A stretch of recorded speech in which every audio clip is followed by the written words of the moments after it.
Okay. ஆக்சுவலாக இப்போ நம்ம பார்க்க போகிறது வந்து ஒரு பரபரப்பான நியூஸ் தான் பார்க்க போகிறோம். என்னன்னு பார்த்தீங்கன்னா, ஒரு ரயில் தண்டவாளத்தில் அந்த ரயில் வந்துட்டு தீப்பிடிச்சு எரிஞ்சிருச்சு. என்னென்னா, அந்த டீசல் ஏற்றிட்டு போகும் பார்த்தீங்களா, அந்த ஒரு டீசல் வந்து எந்த அளவுக்கு தீப்பற்றக்கூடிய பொருள் அப்படின்னு சொல்லிட்டு நமக்கு சொல்லி தெரியணும் அவசியம் இல்லை. இருந்தாலும் அதுக்கான உயிரிழப்புகள் எதுவும் ஏற்பட்டுச்சா, எந்த இடத்துல ஏற்பட்டுச்சு அந்த விபத்து, எந்த மணி அளவில் அந்த டைம், அப்புறம் முன்னெச்சரிக்கை நடவடிக்கை என்னென்னு எடுக்க போகிறாங்க, இதுக்கப்புறம் கேஸ் எந்த மாதிரி போகுது அப்படின்னு சொல்லிட்டு எல்லாத்தையும் டீட்டெயிலாக இந்த ஒரு வீடியோவில் ஷார்ட் அண்ட் ஸ்வீட்டாக பார்த்துடலாம்.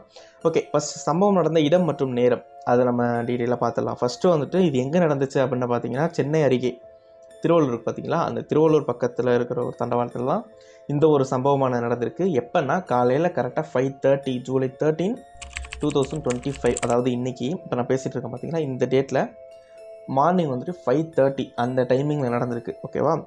ரயிலில் எந்த ரயில் அப்படின்னு பார்த்தீங்கன்னா, இது வந்துட்டு நாட் பேசஞ்சர் ரயில் கிடையாது. சரக்கை வந்துட்டு ஒரு இடத்துலேருந்து இன்னொரு ஏற்றிட்டு போவாங்கள்ல, அப்போ டீசல் சரக்கு ரயில் அப்படின்னு சொல்லுவாங்க. அந்த டீசலை ஏற்றிட்டு போகும்போது தான் இந்த ஒரு விபத்தானது நடந்திருக்கு. ஓகே, இப்போது நம்ம எப்படி தீப்பற்றுச்சு அப்படின்னு ஒரு கேள்வி வரும் பார்த்தீங்களா. ஒரு வண்டியில் மட்டும் தீப்பற்றிருக்கு, ஒரே ஒரு பெட்டி இருக்கும் பார்த்தீங்களா, அந்த பெட்டியில் மட்டும்தான் தீப்பிடிச்சிருந்துச்சு. அதுக்கப்புறம் டீசல்னால் பக்கத்தில் பரவி மொத்தமாக 18 பெட்டிகளில் தீப்பிடிச்சிருக்கு அப்படின்னு இதுவரைக்கும் தகவல் வந்திருக்கு. தீப்பற்றிய வண்டிகளில் டீசல் இருப்பதால் தீ வேகமாக பரவுது அப்படின்னு சொல்லி எக்ஸ்ப்ளனேஷன் கொடுக்குறாங்க. டீசல்னால தீ வேகமாக பரவிடுச்சு அப்படின்னு சொல்லிட்டு. இது ஸ்டார்டிங்கில் ஒரு ரீசன் வந்திருக்கு பார்த்தீங்கன்னா, ஃபஸ்ட்டு பெட்டியில் தீ பத்துச்சு. ஆனால் அதுக்கு ரீசன் என்ன அப்படின்னு பார்த்தோம் அப்படின்னா, இது வந்துட்டு ஒரு மெக்கானிக்கல் ரீசனாக இருக்கலாம் அப்படின்னு சொல்லிட்டு ரயில்வே சைட்லன்னு சொல்கிறாங்க. அது மட்டும் இல்லாமல் இந்த ஹாட் ஆக்சில் அப்படின்னு சொல்லுவாங்க.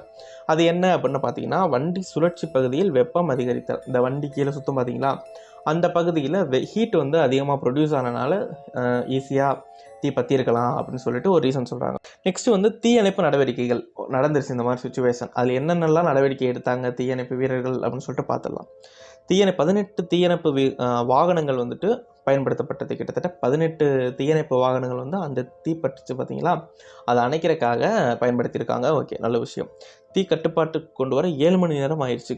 கிட்டத்தட்ட 7 hours போராடி தான் அந்த தீயை அணைக்கலை. கட்டுப்பாட்டிலேயே 7 மணி நேரம் போராட்டத்துக்கு அப்புறம் தான் கொண்டு வந்திருக்காங்க. அருகில் உள்ள வீடுகளும் வந்துட்டு காலி செய்யப்பட்டாங்க. இது ஒரு நல்ல விஷயமாக கருதப்படுது. பக்கத்தில் உள்ள வீடுகள்லாம் காலைல 5:30 அளவுக்கு ஆயிருக்கு. அதுக்கப்புறம் அந்த நியூஸ் அதிகமாக பரவி பக்கத்தில் உள்ள வீடுகள்லாம் வெடிச்சிருச்சுன்னா என்ன பண்ணுறது, டீசல் கண்டெயின் பண்ண ஒரு பொருள் இல்லைங்களா, அதனால் பக்கத்தில் உள்ள அந்த பொதுமக்களை எல்லாம் பாதுகாப்பாக அப்புறப்படுத்திடலாம் அப்படின்னு சொல்லிட்டு அப்புறப்படுத்திட்டாங்க. இது என்ன ஆச்சுன்னா, தீயணைப்பு வீரர்களும் ரயில்வே பாதுகாப்புத்துறை சார்ந்தவங்க இருக்காங்கள்ல, அவங்களும் சேர்ந்து தான் இது வந்து கட்டுப்பாட்டில் கொண்டு வந்திருக்காங்க. அப்புறம் போக்குவரத்து துறையினருக்கும் முக்கியமான பங்கு இருக்குது. என்னென்னா, அந்த பார்க்க வருவாங்கள்ல பொதுமக்கள், அவங்களெல்லாம் அப்புறப்படுத்துகிற தொழிலில் போக்குவரத்து துறையில் தான் ஈடுபட்டாங்க. ஓகே, சேதம் ஏற்பட்ட அளவு, எந்த அளவுக்கு சேதம் ஏற்பட்டிருக்கு அப்படின்னு பார்த்தீங்கன்னா, சுமார் 18 சரக்கு வண்டிகள் தீக்கிரையாயின. ஓகே, சரி, நான் சொன்னேன் பார்த்தீங்களா ஸ்டார்டிங்கில் 18, ஆக்சுவலாக ரெண்டுமே 18 தான் நினைக்கிறேன். 18 அந்த தீயணைப்பு வண்டிகளும் போயிருக்கு. அந்த 18 பெட்டிகள்கிட்ட டீசல் அந்த கண்டெயின் பண்ணி வச்சனால ஈஸியாக தீப்பற்றி வெடிக்கிற அபாயம் இல்லாமல் ஓரளவு தீ மட்டும் கொஞ்சம் கட்டுப்படுத்த முடியாத அளவுக்கு பரவிருக்கு. 18 பெட்டிகள் காலியாக இருக்குது. இதோட அமௌண்ட் பேஸ்டு என்ன அப்படின்னு பார்த்தீங்கன்னா, கிட்டத்தட்ட 10 கோடி. அத்தடி யோசிச்சு பாருங்கள், 10 கோடி லாஸ் ஆகிருக்கு. அநேகமாக டீசலோட விலை அதிகமாகும்னு நினைக்கிறேன். 10 கோடி வரை சேதம் ஏற்பட்டிருக்கிறதா இது வரைக்கும் தகவல் வந்திருக்கு. ஓகே, சுற்றுச்சூழல் பாதிப்பு எந்த வகையில் இருக்குது அப்படின்னு பார்த்தீங்கன்னா, புகை வந்துட்டு அதிகமாக போயிருக்கு. அதே மாதிரி வெப்பத்தாக்கம், அந்த இடத்த சுற்றி வெப்பத்தாக்கம் வந்துட்டு அதிகமாக இருந்திருக்கு. இதையும் தாண்டி போயிட்டு அந்த தீயணைப்பு வீரர்கள்லாம் போராடுறாங்க பார்த்தீங்களா, ரியலி ஹேட்ஸ் ஆஃப். ரயில் போக்குவரத்து பாதிப்பு, இந்த ரயில் போக்குவரத்தில் நடந்தது தண்டவாளத்தில். ஓகேங்களா, அந்த தண்டவாளத்தில் நடந்தனால அதை பேஸ் பண்ணி எந்தெந்த ரயில்கள்லாம் பாதிப்பு ஏற்பட்டிருக்கு இங்கே திருவள்ளூர் அருகே அந்த தண்டவாளத்தில் நடந்தனால அப்படின்னு பார்த்துடலாம். ஃபஸ்ட்டு வந்துட்டு பல பயணிகள் ரயில்கள் தாமதம் அல்லது ரத்து. ஒரு சில ரயில்களை ரத்தும் பண்ணியிருக்காங்க, ஒரு சில ரயில்கள் ரொம்ப தாமதமாகவும் போயிருக்கு. ஓகே, மோஸ்ட்லி எந்த இடத்துல இருந்து எந்த இடம் போகிற ரயில்வே ரொம்ப பாதிப்படைஞ்சது அப்படின்னு பார்த்தீங்கன்னா, சென்னை டு திருப்பதி போகிறாங்கல்ல அவங்களுக்கும், சென்னையிலேருந்து அரக்கோணம் அந்த வழிகளும் ரொம்ப பாதிக்கப்பட்டிருக்கு. இந்த மாதிரி தாமதமாகி ஒரு சிலர் ரத்தாகி ரொம்ப பாதிக்கப்பட்டிருக்கு. இதே மாதிரி பன்னாட்டு சரக்கு போக்குவரத்தும் தற்காலிகமாக நிறுத்தப்பட்டுள்ளது. மக்கள் பாதுகாப்பு நிலை, மக்கள் வந்துட்டு யாராக இருக்கலாம், என்னென்ன ஆச்சு அப்படின்னு சொல்லிட்டு ஷார்ட்டாக பார்த்துடலாம். ஒன்று வந்து உயிரிழப்பு எதுவும் இல்லை, நல்ல விஷயம், ரொம்ப ரொம்ப நல்ல விஷயம். உயிரிழப்புகள் இது வரைக்கும் ஆகப்படலை. அருகில் உள்ள குடியிருப்பு பகுதிகளும் நான் ஸ்டார்டிங்கில் சொன்ன மாதிரியே நீட்டாக அப்புறப்படுத்திட்டாங்க. அந்த வெடிச்சா யாருக்கும் பாதிக்காத வண்ணம் அப்புறப்படுத்திட்டாங்க.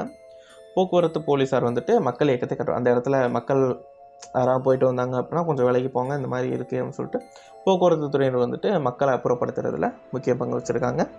விசாரணை நடவடிக்கைகள் எந்தெந்த மாதிரி போகும்னா, ரயில்வே பாதுகாப்புத்துறை மற்றும் ஆர்பிஎஃப் விசாரணை தொடங்கியது. ஆர்பிஎஃப் அப்படின்னா என்ன நமக்கு ஃபஸ்ட்டு தெரியணும். இப்போ தெரிஞ்சுக்கலாம். ஆர்பிஎஃப் அப்படின்னா ரயில்வே ப்ரொடெக்ஷன் ஃபோர்ஸ் அப்படின்னு சொல்லுவாங்க. இது வந்து ரயில்வே பாதுகாப்பு படையில் ஒரு அங்கம் அப்படின்னு சொல்லலாம். 1957 கொண்டு வந்திருக்காங்க. ரயில் பயணிகளுக்கு எதாவது ஆனாலும், அந்த ரயில்வே சம்மந்தப்பட்ட பொருட்களுக்கு ஏதாவது ஆனாலும் இவங்ககிட்ட தான் முதல்ல அந்த கேஸானது போகும். இவங்க தான் அந்த இன்ட்ரோகேஷன் அதெல்லாம் நடத்துவாங்க. ஓகே, இப்போ இந்த விசாரணை நடவடிக்கை எப்படின்னு தெரிஞ்சிருச்சு. இதுக்கு மேலே இது மாதிரி நடக்காது எதுவும் அப்படின்னு சொல்லிட்டு அரசாங்கம் வந்துட்டு உறுதியளிச்சிருக்கு. மக்கள் யாரும் பயப்பட வேணாம், இதுக்கு மேலே நாங்கள் வந்துட்டு பாதுகாப்பாக வச்சுக்குவோம், இதுக்கு மேலே இந்த மாதிரி பாதிப்புகள் எதுவும் ஏற்படாது அப்படின்னு சொல்லிட்டு தமிழக அரசும் ரயில்வே அமைச்சகமும் தகவல் வெளியிட்டிருக்காங்க. இதுக்கு மேலே அந்த மாதிரி பாதிப்புகள் எதுவும் வராது அப்படின்னு சொல்லிட்டு. ப்ரிவென்ஷன் என்னென்ன பண்ணலாம், முன்னெச்சரிக்கை நடவடிக்கை என்னென்ன எடுக்கலாம் அப்படின்னு சொல்லிட்டு ஷார்ட்டாக பார்த்துடலாம். வண்டிகள் வந்துட்டு பராமரிப்பு விரிவாக நடத்தப்படும். அதாவது இந்த வண்டிக்கு என்னென்னலாம் ஆக வாய்ப்பு இருக்குது, இது எப்படிலாம் நம்ம வந்துட்டு ஓவர் கம் பண்ணலாம் அப்படின்னு சொல்லிட்டு இன்னும் கொஞ்சம் எக்ஸ்ட்ரா ரிசர்ச் பண்ணி எல்லாம் கண்டுபிடிக்கணும். எதிர்காலத்தில் இத்தகைய சம்பவம் மீண்டும் நடக்காமல் இருக்க அதை பண்ணணும். அப்புறம் தீத்தடுப்பு உபகரணங்கள் வந்துட்டு மேம்படுத்தலாம். இந்த வண்டியிலையும் தீத்தடுப்பு உபகரணம் இருந்திருக்கலாம், ஆனால் அது வந்து கொஞ்சம் குவாலிட்டி மேபி கம்மியாக இருந்திருக்க வாய்ப்பு இருக்குது. அதனால் அதோட தரத்தை உயர்த்தணும், மேம்படுத்தணும் அப்படின்னு சொல்லிட்டு இந்த முன்னெச்சரிக்கை நடவடிக்கையாக பண்ணலாம். அதுக்கப்புறம் இந்த டீசல் கொண்டு போகிறாங்கல்ல ரயில், அது வந்துட்டு இன்னும் பாதுகாப்பு வந்துட்டு என்னென்ன பலப்படுத்தலாம் அப்படின்னு சொல்லிட்டு கொஞ்சம் யோசிக்கலாம். ஏன்னா டீசல் வந்துட்டு அதிகமாக ஸ்டார்டிங்கில் சொன்ன மாதிரி அதிகமாக தீப்பற்றக்கூடிய பொருள்களில் டீசல் பெட்ரோல் அது வந்து முதலிடமாக இருக்கும் அப்படின்னு நினைக்கிறேன்.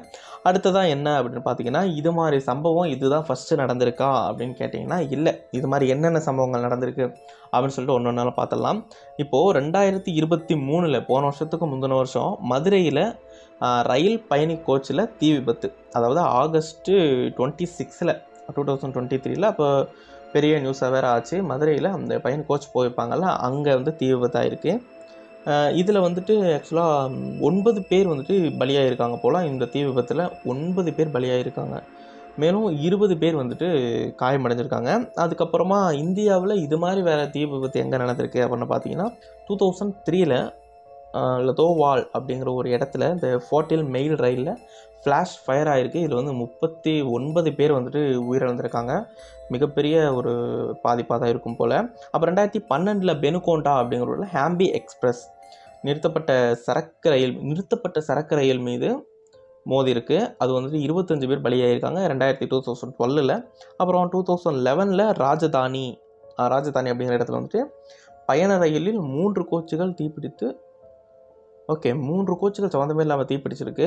அது வந்துட்டு உயிர் சேதம் எதுவும் கிடையாது. அந்த மேலே சொன்ன அந்த 3 இதில் மட்டும் ஒரு சில உயிர் சேதங்கள் நடந்திருக்கு. அதுக்கு கீழே உயிர் சேதம் நடக்கலை.